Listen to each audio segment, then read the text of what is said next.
Happy Spiritual Sunday, Memorial Day in America. Welcome to the Boca Raton Kabbalah Center and the Boca Raton Cyberspace Connection. So, of course, because the universe is random, I opened the book, Kabbalah on Love, to a random page. And it's randomly telling us this, which randomly will fit with everything or the gist of what this morning is about. The ultimate payoff, because the reward of loving unconditionally has been hidden away by design, we are afraid to put the needs of another ahead of our own. We fear we will wind up with less, or even worse, with nothing. But the truth is, when an individual soul genuinely completes its transformation, thoroughly removing all the layers of ego and mastering the divine art of loving unconditionally, at that precise moment, a curtain is pulled back. Suddenly unimaginable happiness, love, and joy are revealed in the lives of both people, and the rest of the world feels it as well.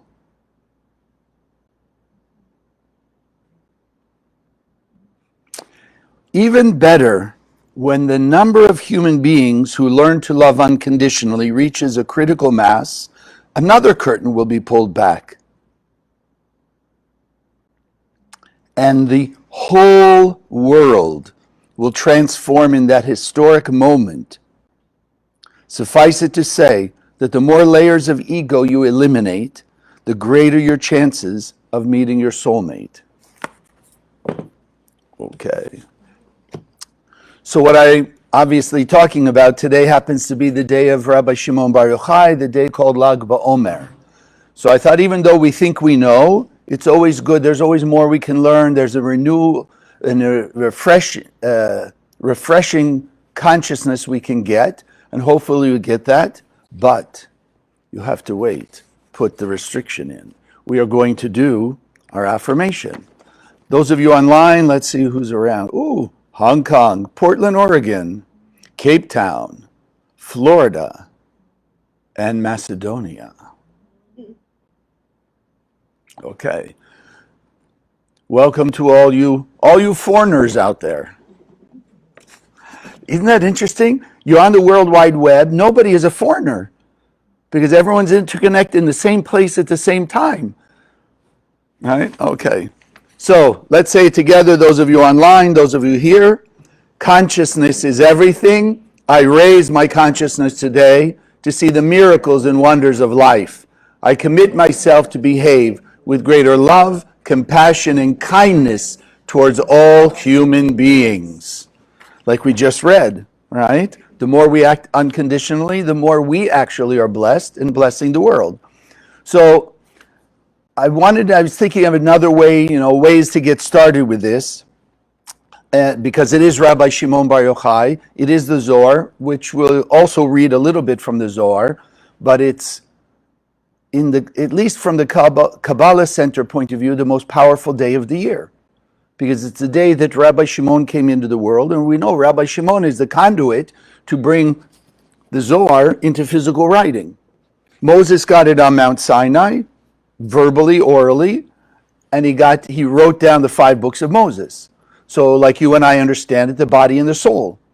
So usually when a baby is born, the first thing you see is the body. So this is why Moses on Mount Sinai, he put in writing the 5 books of Moses, because it's like the body. The other aspect of the body, if you think about it, now that I'm saying it, the body creates or let's say the root of illusion. No? We look at people, different colors, religions, nationalities, tall, short, this, that, and other thing, right? And we'll often tend to judge people by the outside, at least initially. Probably even you and I to some extent, the first thought, and they go, let's see inside, let's look for the soul. So if you think about it now, on Mount Sinai, Moses brought the body of the spiritual laws of the universe into being, the 5 books of Moses. But again, like the body, it's sort of coded. And we know, because we know the Zohar says very simply, the 5 books of Moses cannot only be taken literally because it's a code. It's not meant to be taken on a strict literal level. One, because it's impossible, too many literal contradictions. But two, it's the like the body. So you have to be making an effort, because we know that's the key to being in this world. An effort to take what the Creator gave us, shine it out of us, project it and manifest it out of us, so we can manifest eternal bliss. You have to make an effort. If you don't make an effort, we will find no value. The old story of those born with a silver spoon in their mouth, those who are just given everything, at some point they become enabled. Now we got all names. Enabled, spoiled, resentful, hateful, like this. Why? Because we learned from Kabbalah 1. We came here to make an effort. And you and I know, when you stop to think about it, that which you achieved through an effort, overcoming an obstacle, having to, give up, going out with friends, or going out, if you're in college, going out to the football games or things like that, to do well in school or whatever, the more effort we make, the more joy, the more satisfaction, the more fulfillment we feel, like victory. We feel fulfilled by that accomplishment. What comes easy tends to go easy, right? Easy come, easy go. So if we don't really make an effort, okay, it's great in the beginning, and then that's it, right? It kind of falls apart. How many of you ever been really hungry for something? You just got that craving for whatever kind of food there is. You run out, you buy it, eat it. Oh, so great and wonderful, right? Are you still thinking about that meal you ate? Or did it sort of digest through the physical body and sort of out even on the spiritual, metaphysical, right? You don't think of it. Now you're thinking, oh, maybe I should do the other kind of food, or this, that, or the other. It doesn't stick with us. Because even the eating in simple terms, what do? You buy it, you eat it, and that's it. The body takes over, digests it, the body does all the rest of it. I mean, really, how much work do we have to do? Buy it, stuff it down our face, maybe chew, and that's it. Right? Maybe chew. It depends on how you grew up or who you are. Yes. I grew up in a family, I had 3 older brothers, and when the food was put on the table, if you didn't eat fast, you didn't get much. Because the other 3, 10, 12, and 14 years older, they were grabbing quickly. My father, he ate very slow, but of course, his food was set aside, so nobody touched that. All right? Okay. So you're getting the idea. We have to make an effort. So let's go back to just the very concept of being here, because sadly, it's been, we know we have that opponent that we programmed in our head, because if we don't have an opponent, then it's an easy game and you won't feel the fulfillment. It's got to be there step by step, opposing our completing our mission. So in the simplest terms, and yet the highest level, we came out of the endless world to act with love your neighbors yourself. And that's why I said, coincidentally, right, we read from the book that's talking about unconditional love. We have a hesitancy to put other people's needs ahead of ours, right? Even in a good way. I'm not saying, greedy in that way, but you and I even, a little hesitant, right? Is the whole world going to do this, come back to us, whatever it may be? But we've got to understand, as he says, cause and effect. Whatever you put out there will come back to you. But we came with that. And this is why Kabbalistically they say it's not the first step. A lot of people out there think, okay, love your neighbors yourself means, just be nice to everybody, be kind, the golden rule, right? What you don't want to happen to you, don't do to others, and like this. Like it's almost the first step, like kindergarten. But then all the other stuff is 2nd, 3rd, 4th, 5th grade, like that. No. What the Kabbalists say is, true love your neighbors yourself, where you're completely willing to give everything to anybody else out there over yourself. That's like at the end of the path. It's like just before, so to speak, the finish line of this world. So we want to understand, let's say in a way, what it entails, because we're going to talk about Rabbi Shimon, and maybe you'll hear things you didn't know before. Maybe you've heard them, and it's a good reminder. So along with that, a corollary, as we might call it, of love your neighbors yourself means self-sacrifice. Right? In simple terms, I have to sacrifice what I want in order to give to the other person unconditionally. Even just that way. Yes, there's the bigger one. I remember when I was in elementary school, we went to a baseball game. It was unfortunately during the Vietnam, whatever you want to call it, and they were honoring one guy. He survived, but somebody threw a grenade in his platoon and he jumped on the grenade. Self-sacrifice, right? He was willing to give his life for the rest of his compatriots, right, in the platoon. So we may not have to do that, but in our level, self-sacrifice is giving up our anger, our jealousy, our resentment, things like that. That's also self-sacrifice. So Rabbi Shimon Bar Yochai, in order to reveal the Zohar, he in essence committed tremendous self-sacrifice. He and his son, in a cave in northern Israel, Pekin, they buried themselves up to their neck in the dirt 6 days of the week for 12 years. Anyone volunteering? You want to try one day? Let's try one day. No, talk about self-sacrifice, because Rabbi Shimon Bar Yochai understood the laws of the universe, that we came here and he wanted to finish his mission. And when we reach that ultimate point, that's essentially our 100%. We're revealing 100% of our light, we get 100% bliss. That's why Rabbi Shimon, even when he came out, there's the story after 12 years, you imagine, 6 days a week, he's buried like this, so sores all over the body, this, that, another thing. So as he came out of the cave now to bring the Zohar to all the rest of the world for eternity, his father-in-law saw him and said, "Oh, it hurts me to see you like this, like the body, you can envision that." He says, "Oh no." Rabbi Shimon says, "If you didn't see me like this, I would not have been able to reveal what I'm revealing. The Zohar, the technology literally of peace on earth and how to get rid of all the chaos, including death, to get rid of that." So he was just purely connected to the light, right? He, in essence, had overcome any pull of the body into the physical illusionary world. Yes, he maintained the body, because the body is necessary to have the soul walk around the world, but in essence, the body was literally just the servant of the soul. You and I were some mix of that, right? In a little part of us, percentage of us, the body's controlling the soul, right? What does that look like? Our jealousy, our fear, our ego, our anger, resentment, guilt, and shame. That's where the body is controlling the soul. The part of us that's kind and compassionate and loving and caring and forgiving and tolerant, that's the part where the soul is controlling the body. So you and I are kind of a mix, and people on earth are pretty much different percentage of mixes. Rabbi Shimon was 100%. The great Kabbalists were 100%. The body was literally just the vehicle to get them around the world. And probably more so, in a way, for people to see them, right? Because I don't know how many of you can actually truly see spirits and talk to spirits that way, right? So they had to be in some bodily form to be able to share this wisdom with other people, right? Okay, so this was Rabbi Shimon, that kind of self-sacrifice.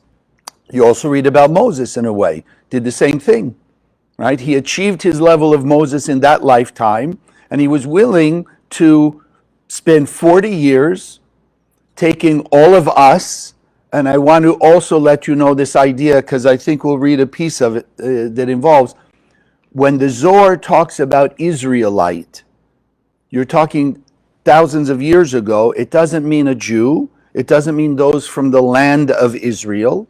It means Kabbalistically those, as we do, who really believe and are working at greater and greater consciousness is everything. Mind over matter.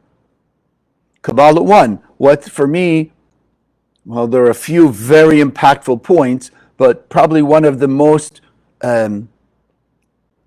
practically useful is the action of, when our buttons are pushed, pause. Pause. And instead of saying, let me run away from the challenge, no, let me embrace the challenge, transform it from chaos to order, and walk away more blessed. More blessed. So here was Moses walking, taking the Israelites, those who saw, even in the simple story of the Bible. We were slaves in Egypt. which means we were slaves to selfishness. We weren't slaves like with chains and being beaten and stuff like that. We saw the 10 plagues, we saw water split, all these things. We understood mind over matter. And even with that, 40 years in the desert, if you read even the simple story, Moses put up 40 years with millions of people complaining every day. Moses, why'd you do this? Why'd you take us out? Why'd you do that? Blah, blah, blah, blah. Self-sacrifice. And he was willing to do that because he knew that was his tikkun, his karma, let's call it, that would complete his life, finish everything he needed to do in this lifetime. So, and the two of them there for a particular reason. So now you fast forward, we finally got to the land of Israel, that physical energy land, and we didn't complete our tikkun, because we still had our bodily desires, we still had our illusion or what have you. So Rabbi Shimon goes, like we said, 12 years up to his neck, and now let's think of that, even those simple terms. Moses got the 5 books and the Zohar in its oral form. He went up the mountain, meaning in simple terms, without all the Kabbalistic details, his whole body was exposed to this world. So like we said, our body has sort of the both aspects. It's carrying the soul, which is our pure and perfect piece of the Creator, but it also has flesh and blood, which connects us into the physical world. Eat, sleep, drink, angry, jealousy, fear, all those things. So he was exposed, and that's why the Zohar was not put in writing at that point. The 5 books, and that's why it's coded, and the Zohar wasn't. You fast forward about whatever it was, 1,300 years, something like that. Here's Rabbi Shimon, and what is he doing? He's grounding, if you will, what's called the lower level, let's call it the bodily level, the desire to receive oneself alone level. He's negating his desire to receive, and only wants to be that pure channel of the light of the Creator. And you and I know the Creator is only sharing light. Light only shares. You never turn a light bulb on and the light goes back into itself. It always shines out. So that's why Rabbi Shimon was buried here, so the head, which is the consciousness, could receive. And this is why you'll see I put the two together. While he was there for 12 years, it says that Moses came to visit once a day, and Elijah the prophet came to visit them twice a day. And obviously Moses on Mount Sinai was downloaded the Zohar orally, and then he downloaded to Rabbi Shimon. Right? And that's why it's just pure light. I mean, the 5 books of Moses is known as the written Torah. Now, some of you just also, I don't know, it's a day to reveal little subtleties, but you talk to most religious Jews and non-Jews who may understand a little bit, they'll say, oh, the Torah? You say the Torah means the 5 books of Moses. You just assume that. No, the word Torah means law. And that's why if you really look at it, it's the written law, and the Zohar is the oral law, because it started out oral. But it's the laws of the universe. You understand? The word Torah doesn't mean 5 books. It's the laws. So Moses revealed the written laws, and those again coded. You have to understand them. You have to see past just the external, right? Because that's where religiosity comes from, of any religion, right? Any religion. How many people go to their place of worship and really understand that it's a tool to be used to achieve something beyond just showing up there? Most people, and I don't care, Jew, Christian, Muslim, Buddhist, whatever it is, they go to their place of worship so that the Creator, like taking attendance, that's how I like to say. And please do not misconstrue, I'm not being disrespectful to people, it's we don't know the technology. That's it. They understand that's what the opponent has been creating. Right? You show up, God checks you off. You showed up in the temple, you showed up in the church, you showed up in the mosque, this and this, and that's it. No, you and I understand it's a means to an end.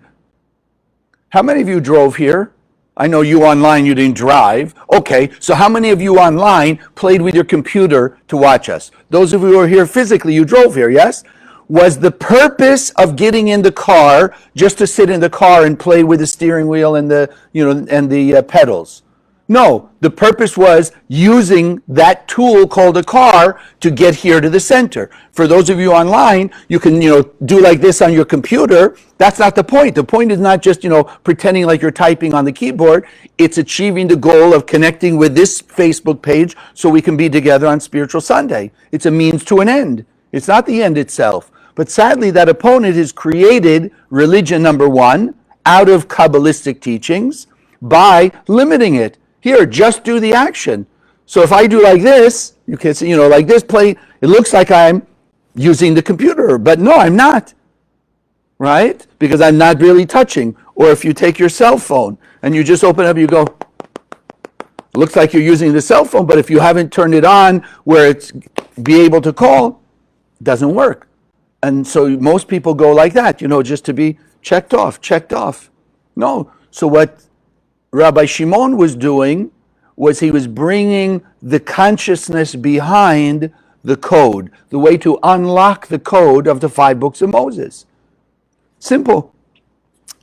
Abraham, just one quick example. So Abraham, the Kabbalists teach, if you look at his life was all about teaching people about how to connect to the light.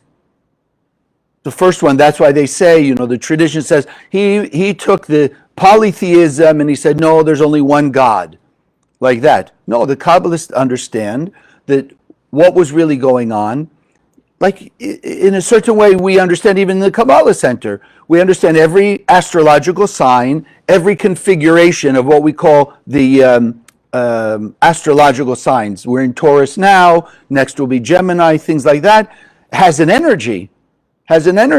So before Abraham, they saw them as fragmented particles. The sun has a certain energy, which it does. The moon has a certain energy. Configuration of the stars that create Taurus has an energy.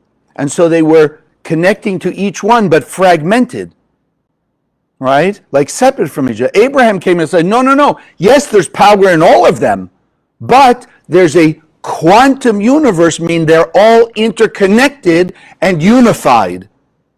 And that's where they get the idea of, Abraham came and said there's only one God and not many. No, the truth is, he was saying that everything's interconnected. Like science told us, I believe it was at the end of the 20th century, and today they're saying the same thing. The quantum universe, right? Everything is interconnected. What goes on over there, some of you there, Macedonia, Hong Kong, Cape Town, even far parts of Florida, right? You're not separate. We're all part of one quantum environment. Like we always call it, the spiritual internet. They're always interconnected. But we look, even here, we look separate. I'm here behind this table, you're sitting over there. We look like we're separate. No, quantum, the energy of the light force, a soul interconnection connects us all, even though we look separate. So this is what Abraham was bringing. So this is where the Kabbalists say you unlock the code. Abraham was the channel of mercy. True mercy, loving kindness, which does what? Connects people. You bring two people together through love. Kabbalistically, the word for love and the word for unity, the same numerical value, which we get. Two people in love are as if they're one, not two. So you take away the fragmentedness. So this is it. So in the code, yes, that's who he was. He was the chariot, it's called, for loving kindness, mercy, etc. So that's the whole idea.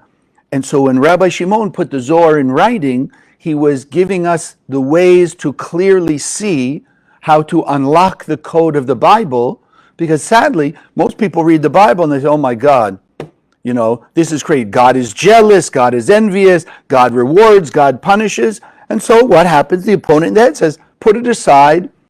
I thought as a kid, when I read the story of the Exodus from Egypt, and this is years before any spiritual awakening in this lifetime came. And I remember reading the story, the first plague came, and the way I looked at it, so God beat up Pharaoh. Pharaoh says, okay, I give up, I'll let the Israelites go. And then it says, and God hardened his heart. Right? So he could now throw another plague. Beat him up. Now he says, I give up. Like that. And I'm thinking, that's supposed to be God? I wouldn't do that to my enemies. Like that. So that was my perspective, because that's the literal story in the Bible. I don't want to get into it, now, but no, it's very different. It's not about the creator. Everything is you and me, cause and effect. So Rabbi Shimon, by giving us the Zohar, was giving us the ways and means to unlock the code of this world. How many of you've ever seen one of those like jumbled puzzles? Like they'll take a word and they'll jumble it up and now you got to unscramble it? Okay. Some people see it quicker. Some of the words you could try and move it around, and not get it. You follow? So see, they made a mistake. This is not a real word, right? Because I can't unjumble it. So then it must be unjumbleable. You follow like that? That's how we act, don't we? You have a confusing situation, and we're all intelligent, kind, nice people, and you try and make an effort, it doesn't look in your eyes like it's being fixed. You say, well, this is a problem, can't be fixed.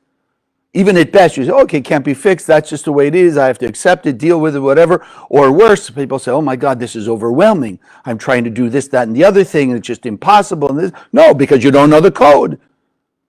You haven't learned how to unlock and put things back in order.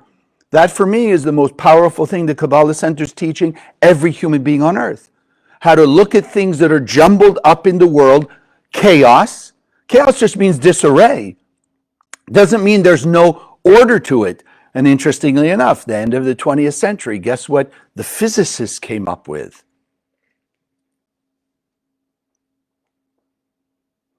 Order in chaos.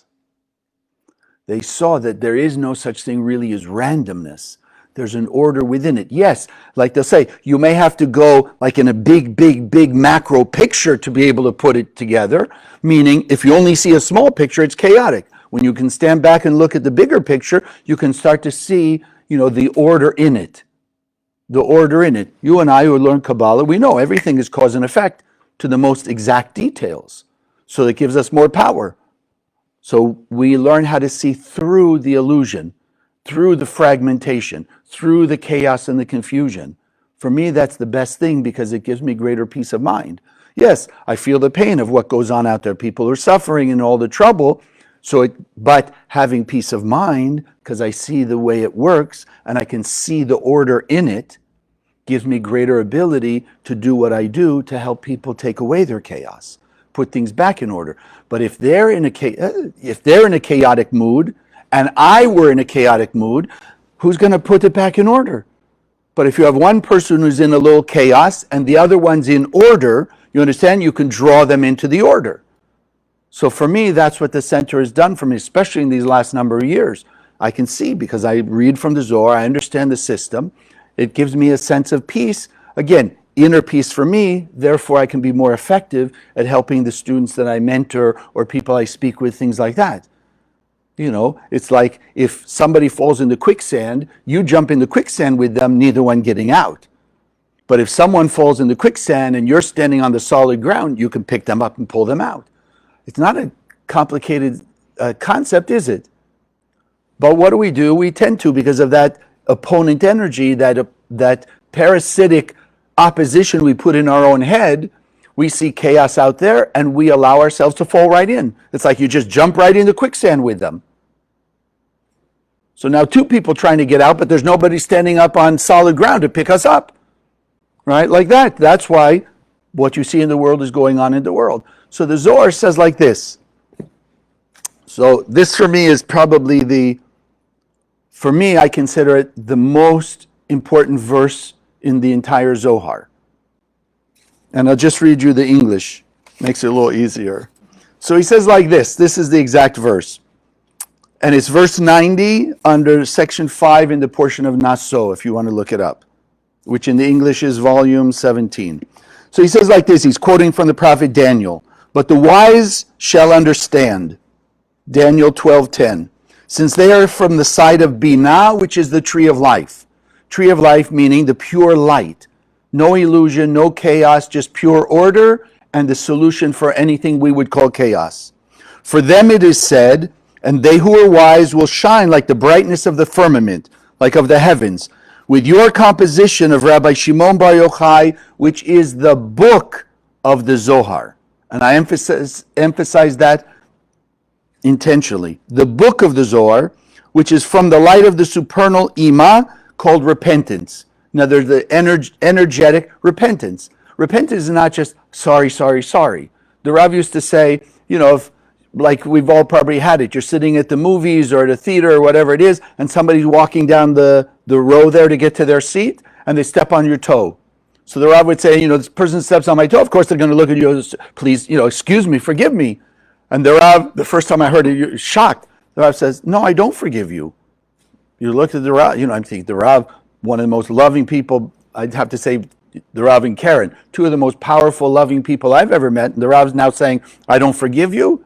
And then the Rav says, make my pain go away, then I will forgive you. So repentance is just the ultimate of repair. Back to as if it didn't happen. Not just, I'm sorry, excuse me, etc. And the person is still in the chaotic situation. They still got the pain in the foot, whatever. No, repair that. So the Zohar, he says, is that power. Right? The book of the Zohar, which is the power of pure, ultimate repair of the world's chaos. They do not require a test. And because the Israelites, and remember we said that's any one of us from any background, whatever, that truly believe in working on mind over matter. Consciousness is everything. So changing my consciousness, not trying to manipulate people, change the physical world, etc., to make me feel good. Change my consciousness so I'll have the light shining and I'll have eternal happiness from that piece until I get all the pieces together.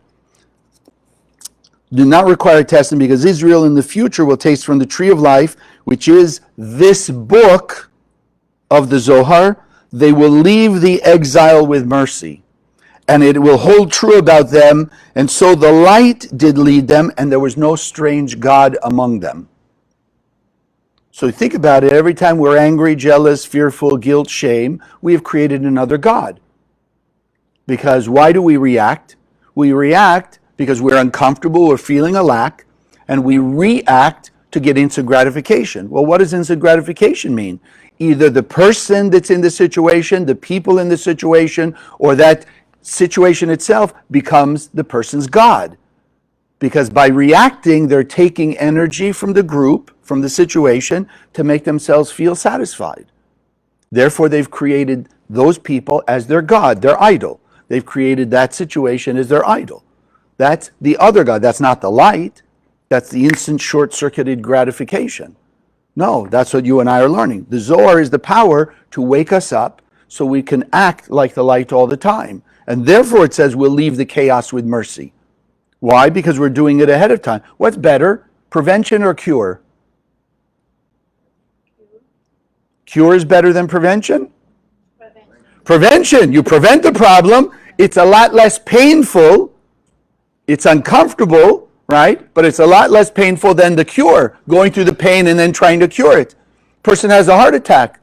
Let's say in simple terms, they didn't take care of the exercise and diet.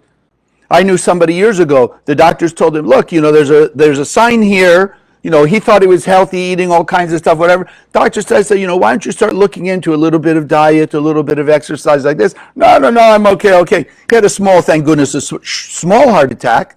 Guess what happened after the heart attack? The scare. Now he started to diet and exercise. You understand? It would have been merciful if he had made the uncomfortable effort to give up the bad foods and maybe do a little exercise beforehand, prevent the heart attack. But in his case, he had the small heart attack, woke him up to go and do what he should have done in the first place, a little exercise and change his diet. So this is the power of the Zohar.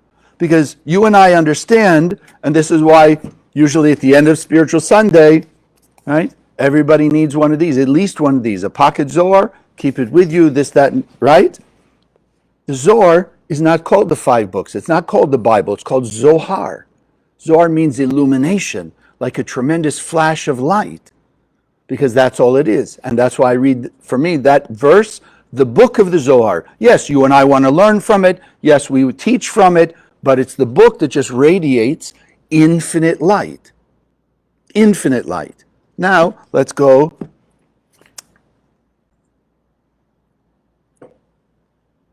Like we said, the 70% of us were acting kind and nice and this is the light part, the place where we have, let's say, no covering over our soul. The parts where we're still the other stuff, guilt, shame, resentment, judgment, jealous, etc., that's where there's a covering, right? It's called a shell, a klipa, that's hiding the light of our soul. So now, you put a Zohar in your house, in your pocket, or give it out into the world, which is our goal, the light shines. As you understand the idea of like attracts light, so the light shining out of the Zohar, when it goes even to the people who are behaving the worst on earth, if like attracts like, the light that shines out of the Zohar, does it go to their shell or does it go to the light in their soul? Light in their soul, because like attracts like. Person's resentment, jealousy, anger, that will go to the person's shell and just strengthen the shell. The one who's emanating the judgment, anger, jealousy, and the one who's being emanated on. Right? Like darkness begets darkness. Darkness can't make light. Light will take away darkness. Light will beget light, not darkness. You understand? So that's why it says that the Zohar in and of itself will radiate light, touch the heart and soul of every person on earth, and wake them up out of the darkness. So now let's think about it, you and me. How many of you have a situation in your life where you feel either a little confused, a little scared, a little worried, like that? Any of you? If not, you're going to give Spiritual Sunday next week, right? We all have a little bit of that, yes?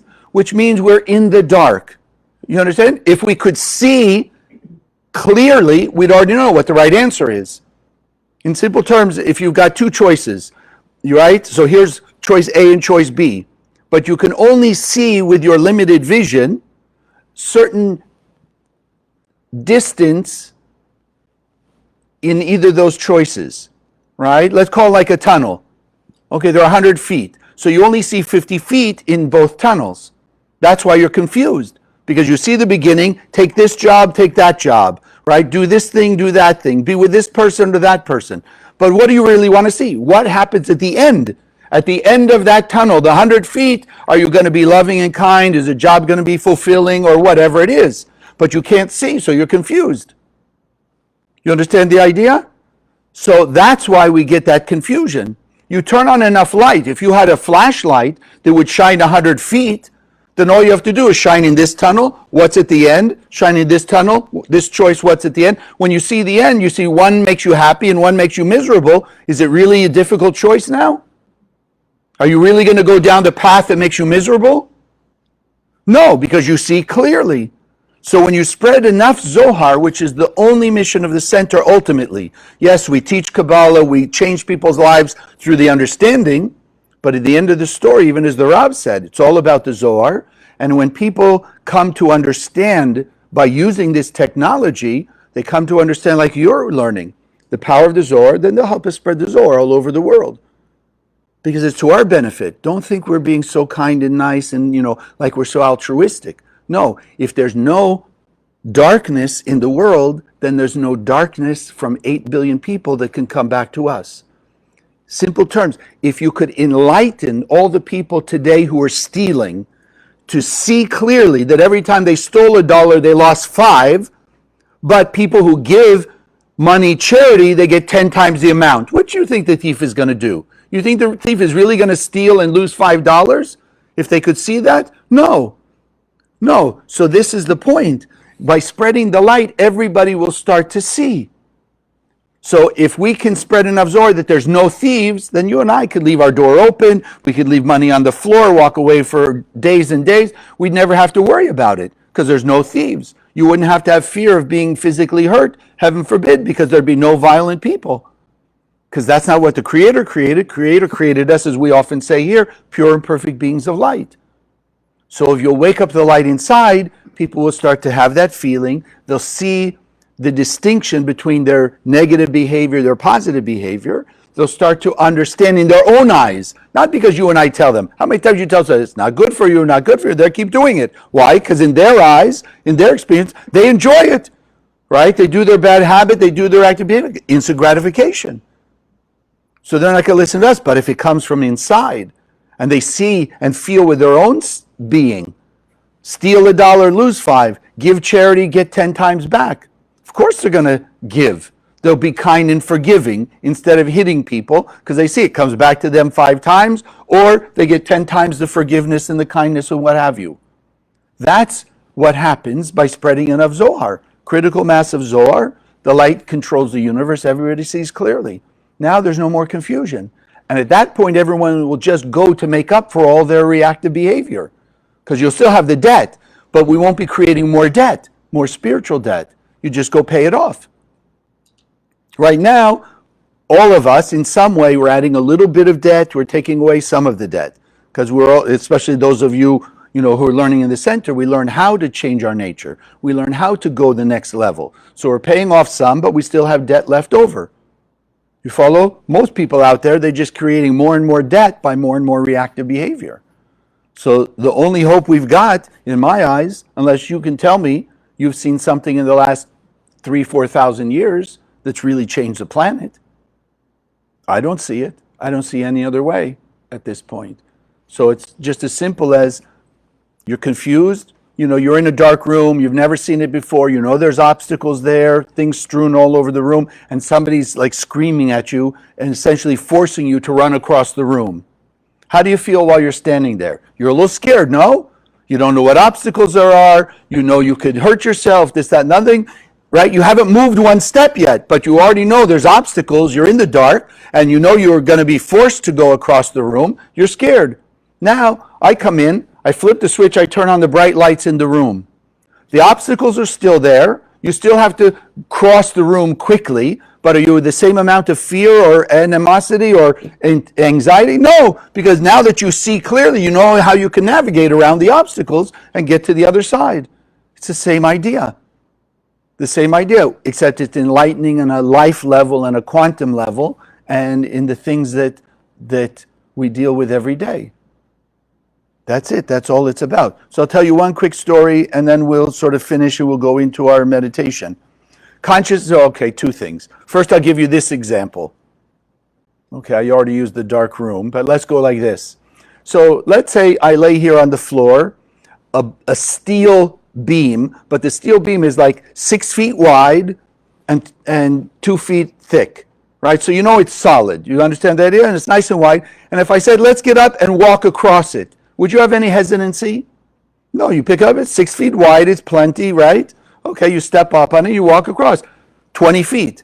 Now envision that same 6 feet wide, 2 feet thick, so it's solid, it's there.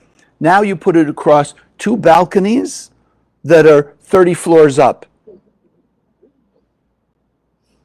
Now you're going to walk with the same certainty, or you might have a little hesitancy, unless you're one of those thrill seekers, but you know what I'm saying? We'd all have a little bit of uh-oh, even though it's still the same thing. There's almost no chance of falling off, but just the thought of consciousness is everything. Consciousness is everything. And so the light, and that's going to pertain to this story I'm about to tell you, the light has consciousness. It's the ultimate consciousness. That's why we want to emulate the light 100%, let our light shine, so we have 100% bliss. So one story is, this one's for the world, that if you remember back a number of years, whatever it is now, 20, 25 years ago, maybe a little more, that for a number of years previous to that, there was a lot of conflict, pain, suffering, and death between the Irish Republican Army and England, right? They were fighting, bombings, this kind of stuff, right? So I was in LA at that time teaching there, and on a Wednesday, I remember as I was driving to meet students or whatever, I'm listening to the news. And the news comes on, the IRA, the Irish Republican Army, decided that enough is enough, and they want to work with the British government to make peace, find a way to settle whatever it was, 20, 30 years of fighting and killing and death and destruction. And I'm thinking, at that point I'd been in the center a while, so I'm thinking, what a shame. 20 years, 30 years, people dying and this, that, and the other thing, and they're coming to make peace. Nice they're coming to make peace, don't get me wrong, but you understand, a shame that it took all that pain and suffering to wake them up. So that Saturday morning, the Rav and Karen were in LA at that time. They hadn't moved there yet. And the Rav in the morning says, we're trying to get Zohars to Iraq. Because you remember what was going on, Saddam Hussein, the threat of this, and the Rav had been in touch with Saddam Hussein and tried to get him not to do what he was about to do, invading, what was it, Kuwait or whatever, things like that. So the Rav's saying, we've been trying to get Zohar to Iraq. And he says, but I guess the Zohar had another idea, and the shippers mixed up the letter I, because the Zohar had ended up in Ireland. Wake up the souls in the people who are of the IRA, like we're saying. Start to see the really just, what's the word? The ineffectiveness. In other words, they wanted to achieve a goal, freedom or whatever they were looking for. Obviously, in some level, they realized it was ineffective. All the bombing and this, it didn't come to that. So now they were willing to work on another level, diplomacy, let's call it. You understand? As we just said, the Zohar illuminates. It helps us see further down the path, so we can avoid, we can prevent rather than cure.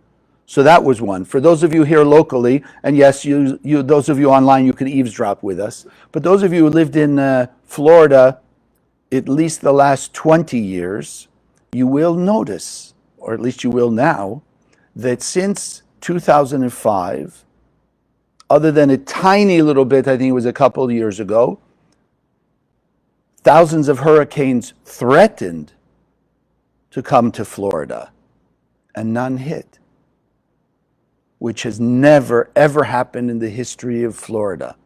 After the third year, the radio stations were saying, we don't get it. It's unnatural, right? There's always been some kind of hurricane hitting Florida. Well, what was happening for a number of years before that? The Miami Center and the Boca Center, the students raised money, bought Zohar, and then they went all along the coast on their own time to give out the Zohar to whatever was on the coast, whether it was private homes, fire stations, whatever, to protect the coast, shine a beacon of light, which was a barrier, a shield against the threat of hurricanes. So even though they came, and they were, you can go Google it if what you want to do, hurricanes don't move in 90-degree or 180-degree turns. They kind of, waver like this. But if you go back and study, there were a number of them that came at Florida, made 90-degree turns going down the coast. And there was one, I have a student who's, I don't want to share in case it'll get too much back to him, but in his job working in facilities in Florida, he would sneak pocket Zohars in places and hide them.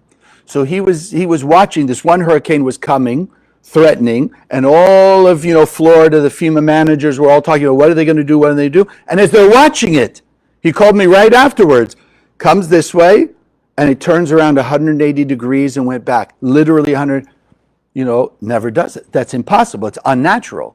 And they all were shocked.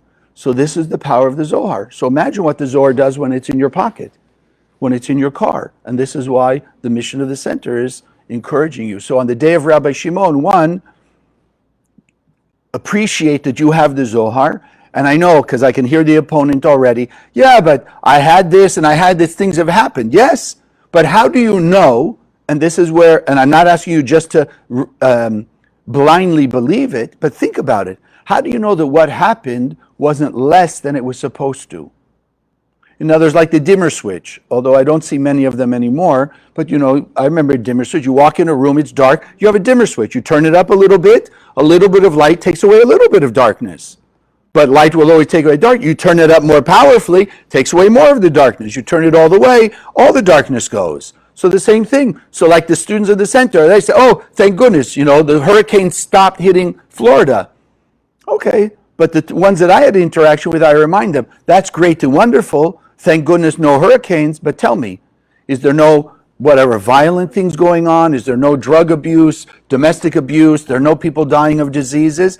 So we did a good job, but the light is not complete yet.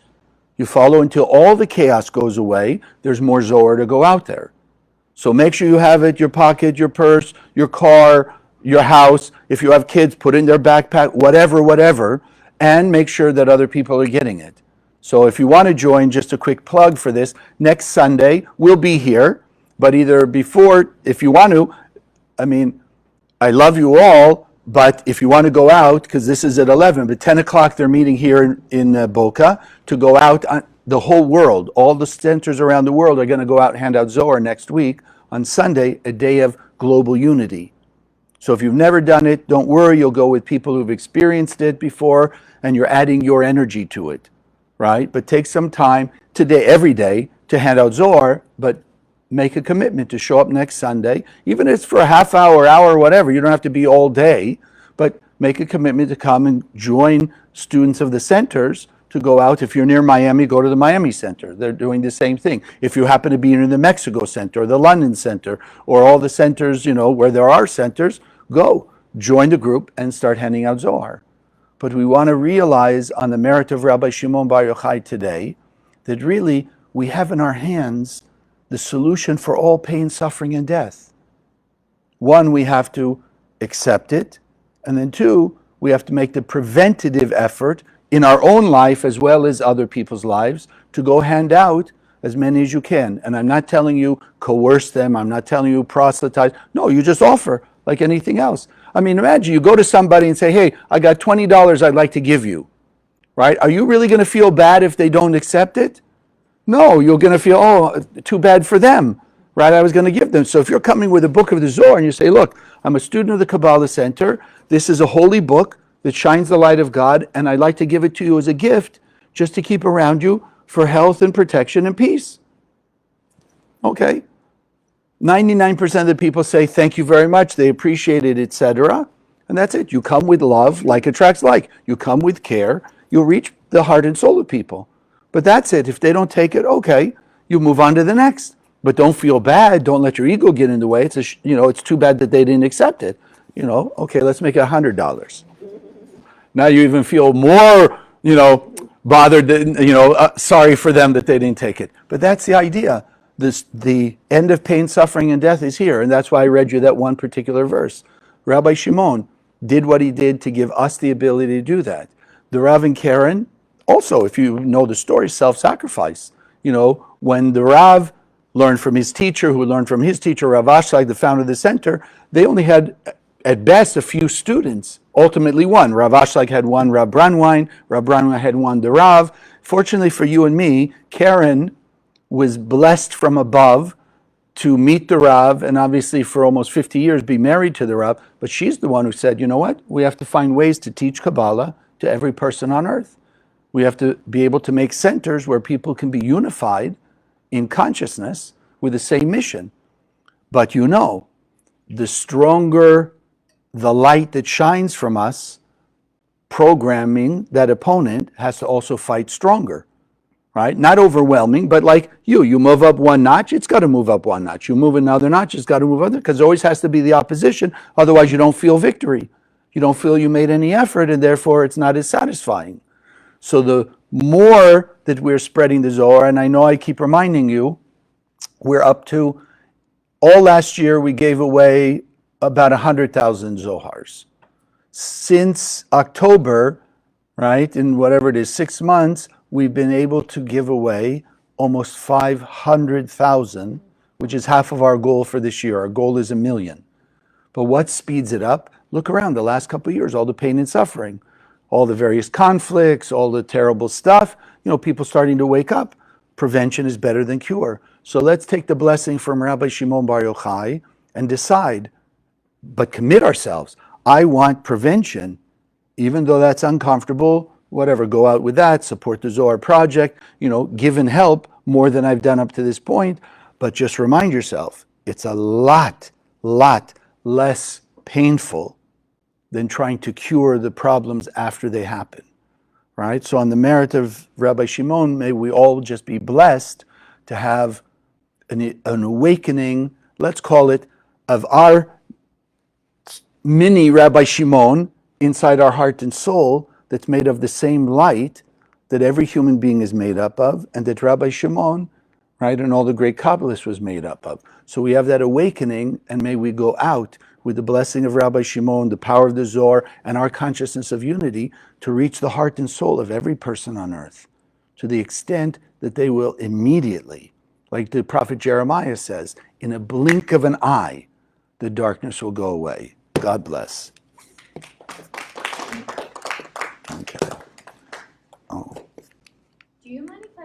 Sorry about the little Zohar. Okay, go ahead. Tell us. I was coming back from Colombia last week, and as we were getting closer to the airport, the roads were blocked. And I'm like running late, an hour and a half. And I'm looking for my Zohar like crazy. I get my Zohar. And it's been, as I said, like an hour and a half because it was A little louder, just make sure they can hear you here, please. So there was a protest, so they blocked the two roads going towards the airport. Mm-hmm. And all of a sudden, I'm like, you know what? I have my Zohar. I started looking for my Zohar in the backpack, whatever I find it. I open it. I scan it for like 10 seconds. Oh, they're opening one of the lanes. I'm like, oh my God. I got to the airport. I'm like, oh my God. I was sharing that, so everybody's like, where do you get that book from? Great. I hope all of you online, just in case you do, the synopsis is she was running late because the people blocking the roads on the way to the airport. She started to scan her Zohar, and literally within seconds, suddenly, whatever it is, the protesters stopped, opened up one of the lanes that people could go through, so everybody made it to their destination, and she made it to the airport on time. And minutes later, they blocked the road going both to the airport and from the airport to whatever. Okay, so once the Zohar went by, the darkness enveloped again and they closed the roads. Okay. Yeah, okay, great. That's why we need more Zohar. More Zohar. You open it up and it stays lit. Right? It's simple. If we let it be simple, that's the hardest part I found in these last number of years. It's hard to let things be simple. But yet we see it all the time. When you walk in your house at night, and I know we say it often, but we got to really make it conscious. You walk in your house, how many of you walk in and say, I own this house, I pay the rent, I pay the mortgage, I'm powerful, I'm this, whatever, and the darkness goes away? Ever happen? No, I don't care who you are, how much money you got, power, fame, fortune, whatever you want to call it. You walk in, you and me, and every human being on earth has to turn on some form of light. And it's only the light, physical light, can take away darkness. So how much more the spiritual light of God? If we don't shine that, how do you think we're going to be smart enough to figure out? We haven't done it in 5,000 years. Figure out how to make people be at peace with each other, stop the problems, this and this, stop the diseases and the disaster. No. So let's go back to simplicity. You turn on light, darkness goes away. Let it be. Our job is just to be the conduit. The difference is you can go to the switch on the wall physically, but the switch for the spiritual is inside of us. It's a switch, just like the switch. If it's off and on. So our switch has to go from, let's say, jealousy, gratitude, anger to compassion, right? Guilt and shame to apology, making up for it, like that. Ego, humility. That's our switch. That's our self-sacrifice. But remember, in that self-sacrifice, you have the eternal light being revealed forever and blessing you and guiding you for that. Okay, so let's do our offering. Those of you here, you can do it physically. Those of you online, I'm going to put the link up there. It is a free will offering, but as you well know by now, it's used in the center. From my point of view, it's the most powerful investment that you can do because it's 8 billion% return because you affect 8 billion people, right? There's nothing else that has that kind of power or even that consciousness. All the good things that people do out there are limited. You get rid of one disease, it doesn't get rid of all disease, and it doesn't get rid of fighting. You stop the fighting in one place, it doesn't stop all the fighting, right? And it doesn't stop, floods, fires, and hurricanes, things like that. Only the Zohar, as I read to you, only the Zohar will take away the source, that opponent that's in our head, the angel of death. And once the angel of death is back to the angel of life, then everybody will live. You don't have to worry about pollution and fighting and all the stuff that we're trying to deal with now, because light will take it away in an instant. So hold your offering in your hand. Those of you online, do the meditation, and then we have our 72 name meditation. We'll do following. So remember, money is a vessel. It's a container. What it will pour out is determined by what we put in it. So as this is going out to empower the projects of the center, literally the ultimate of love your neighbor as yourself, which is to remove pain, suffering, and death from everybody, no matter who they are, how they're acting today. Every human being is a piece of the light of the Creator inside them, and our job is to remove the mud that's hiding it by sending this light, spreading the Zohar, so that everybody will be united in a heaven on earth. So we inject this offering with love and gratitude, appreciation for all our blessings, appreciation for our spiritual path that has brought us to the center, to this understanding, to this awareness of what is the Zohar and what its power can do for all of us. And we just put this greater love, gratitude, appreciation that through the Zohar, the light that awakens in every person, give them the very clear guidance of the benefit to themselves for being great, more loving, more kind, and more compassionate. The benefit for seeing the light in the heart and soul of the people they have issues with, that their chaos will disappear and that other person's chaos will disappear. And we know that as we inject it with this love, care, gratitude, and send it out through the projects of the center, we know that will return to us many blessings, dozens and dozens of times over, in every area of our life. And together we say, Amen. So those of you here, you see on the screen, this is one of the 72 names of God. Those of you who are newer, the Hebrew letters, which is what you see, Lamed Vav Vav, are actually just portals, Karen used to call them, to the upper world, or conduits of the infinite light of the Creator. So as you combine them together, Lamed Vav Vav, because they shine the light, this connects to what's called dialing God, meaning making a very powerful connection to the infinite light. So I felt it was appropriate in this case with Rabbi Shimon, giving us the physical instrument of the Zohar, which is connecting us to the most powerful intensity of the infinite light of the endless. And you just look at it. Eyes are the window to the soul. We want to scan Lamed Vav Vav, because the soul, as we said, is already filled with the light of God. It's programmed to bring us eternal bliss, but we have to activate it and then shine that light out into the world. So Lamed Vav Vav, just let the shapes, the names be engraved in your mind, in your heart. And if I can ask you, just sit comfortably in your seat, feet flat on the floor, hands on your lap. Take a few deep breaths, breathing in through the nose. Hold the breath for a moment. Exhale through the mouth. Breathe deep into your abdomen. Hold the breath for a moment. Exhale through your mouth. Creating a circulation not only of physical life, of breath, but also a spiritual life force of the light that's in that breath.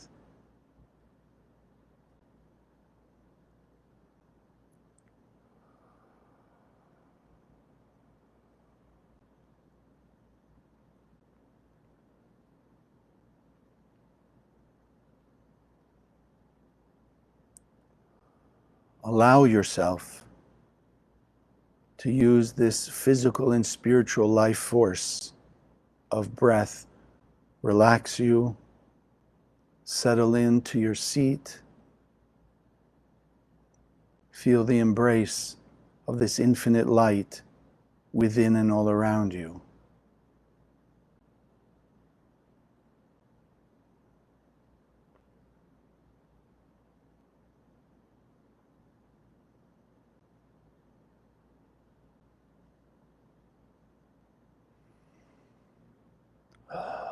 Allow yourself to relax into the embrace of this infinite warmth of light, unconditional love.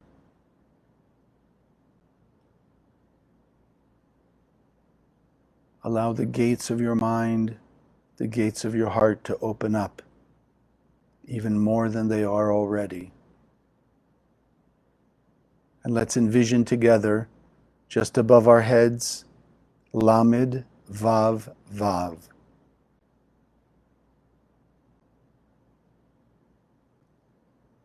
these portals that bring the infinite light into this world,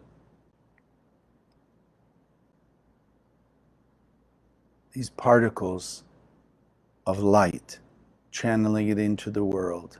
See them shining, bright white light. Feel the vibration of infinite love, clarity, guidance, spiritual awakening. And together we allow the Lamed Vav Vav to enter through the top of our head, raising the vibration in our consciousness to greater love, appreciation, compassion, kindness, gratitude.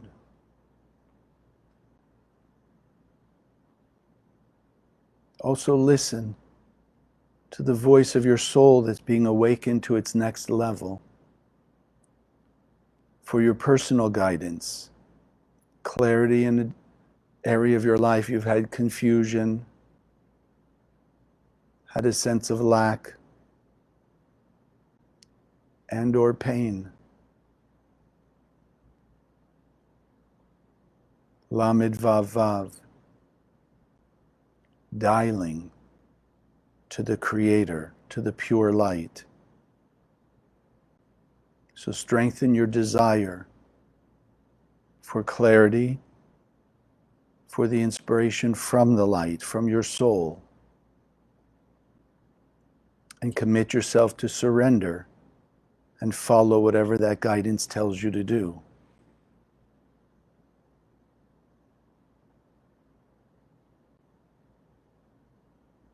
And now allow this light of the Lamed Vav Vav combination to continue through the rest of your body, from the head to the toes, through the arms, the legs, your torso, that your whole body is illuminated. Every cell of your being that carries a spark of light, those sparks of light activated, shining, radiating, wondrous light,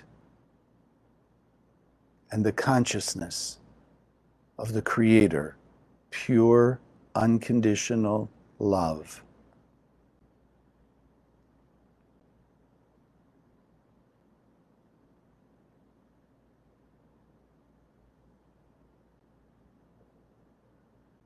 And now together in unity as one,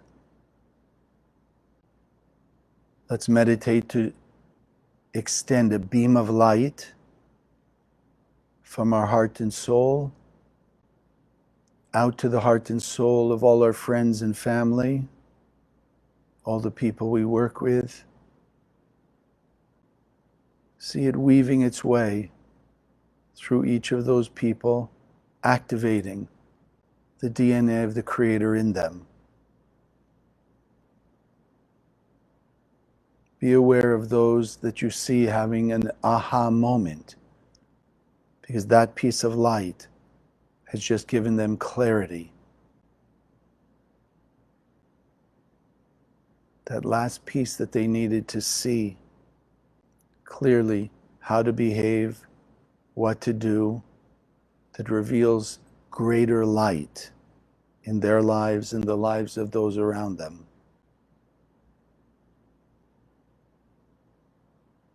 And now extend, continue weaving that beam of light out from all of them to the heart and soul of all humanity.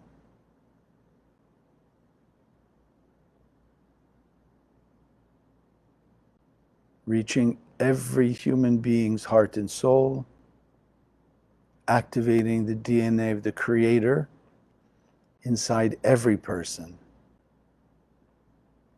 That right now, tens of thousands, hundreds of thousands of people, millions of people are having that aha moment where they're deciding to be kind, loving, compassionate, light-like instead of otherwise. and other people being drawn closer to that 50-50. The 50-50 going on inside of them, that the next beam of light that's sent to them will push them into the side of the light and bring other people into that 50-50. Being all interconnected, the more you and I elevate our consciousness, we bring more and more people up into an elevated state of consciousness until there's nobody that's not completely illuminated.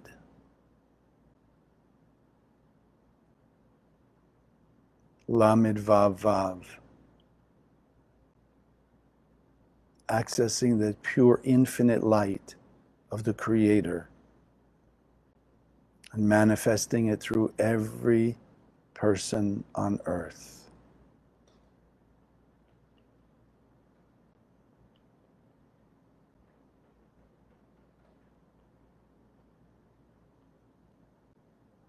Take note of this new vibration, this new awareness, the voice of your soul, what it's told you.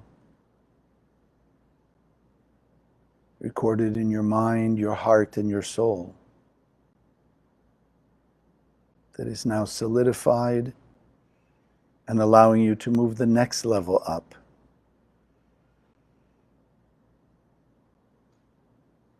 Together, let's extend greater gratitude for this understanding, this awareness,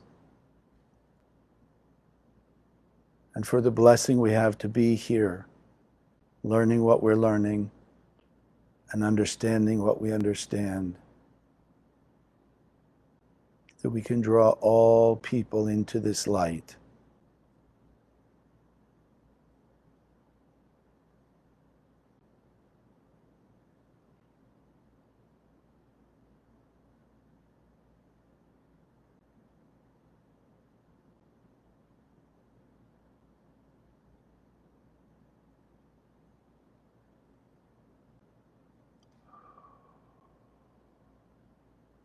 And together we take one more deep breath to lock it into heart, soul, and mind.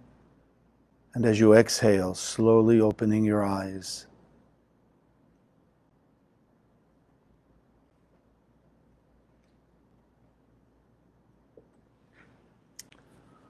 Whew. Okay. So God bless us all, and may we have an amazing day, an amazing week, till we meet again next week. God bless. Thank you for joining us. If you liked what you saw, subscribe to this channel that you'll be notified when we post new videos. Share the video with your friends, they can also benefit. And check out the website, www.kabbalah.com, that's Kabbalah, for hundreds of articles and classes. Wish you an amazing day, and God bless.